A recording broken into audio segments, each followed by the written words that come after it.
There comes this time in your life, this season, where everything else just kind of has to fade into the background. There's only one thing, the thing you want more than anything else. We call it the grind. And it all kicks off with one single, absolutely crucial question. What are you willing to sacrifice?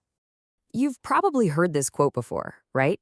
But it's not just some old saying. It's like looking in a mirror. It forces you to take a hard look at the people you hang out with the most. Because their standards, they start to become your standards. Their energy, their habits, their ambitions, or maybe their lack of ambition. It all starts to rub off on you. They are literally a sneak peek of your future. So let's just flip that for a second. Before you can even think about your friends, you've got to think about yourself. What is the future you're actually fighting for? Is it just some vague idea, or do you have a crystal clear, high-definition picture of it in your head? Because if you don't have that vision, you'll have no idea what's worth giving up. And that brings us right to the first real test. This is the moment where that vision, that super clear picture of your future, smashes right into the reality of your social life right now. And this is the first real sacrifice. And you're basically looking at two different paths. Over on the left, you've got instant gratification. The text lighting up your phone, the parties, just chilling with your friends. It's easy, it's fun, it's right now. But on the right, that's the long game. The quiet, lonely hours you spend building something that isn't even guaranteed. The choice here isn't just about what you do, it's about who you are deciding to become. So this idea of sacrifice sounds big and abstract, but what does it actually look like in real life? Let's zoom in on a story. A story about starting with absolutely nothing and finding incredible power in the smallest possible beginning. It all starts with this number, 1. That's it. Not 100, not 1,000, just 1. One single viewer. One person who decided to show up. And for the streamer in this story, that one person, well, that was the entire world. And check this out. This shows you what happens next. It's not some explosion of overnight success. It is a slow, painful, grinding climb. From 1 viewer to 4, then from 4 to 8, then to 20. Each step feels tiny, almost like it doesn't even matter. But it's proof. It's proof that if you just keep showing up, you build your own momentum. It's slow, but it's real. But here's the thing about momentum. Even a little bit of it.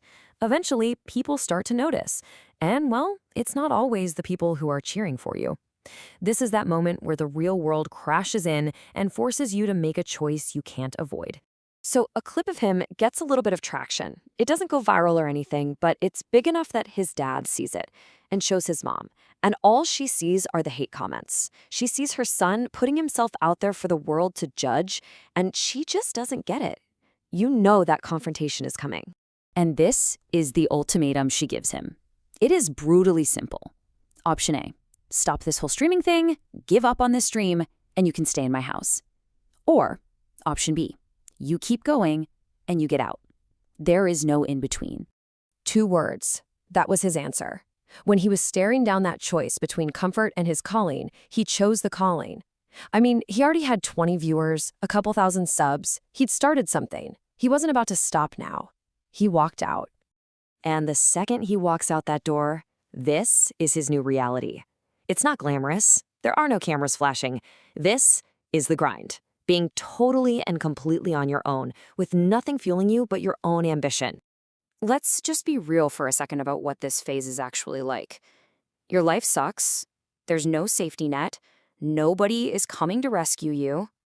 Yeah, this is what it feels like. You are in a dungeon that you built for yourself. Nobody sees the work you're putting in. Nobody is on the sidelines cheering you on. And this is probably the hardest lesson of all. You have to learn to work when there's no reward in sight. There's no guaranteed paycheck, no trophy waiting at the finish line. The drive can't come from the outside. It has to be something you forge inside yourself. So let's put a name to it. Let's define what this is. Grind season. It's a choice you make. It's a period of your life where you decide to say no to almost everything, so you can finally say a powerful yes to the one thing that truly matters. And here's the cold, hard truth about the trade-offs. The bars, the parties, all the celebrations, they're not going anywhere. Seriously, they'll be there next year and the year after that. But that window of opportunity, the one where you can actually build your dream, that window does not stay open forever. It closes. Okay, so you've made the choice. You've accepted the sacrifice. You're in the grind. Now what? How do you actually survive it? How do you keep going when every single part of you is just screaming to give up? You're going to get to a point where it feels like you've lost over and over and over again. Nobody believes in you anymore. Maybe your lights literally get cut off. But even when you're sitting there in the dark, you are still looking at your dream. You're reviewing it, you're playing it out in your minds. And this becomes your mantra.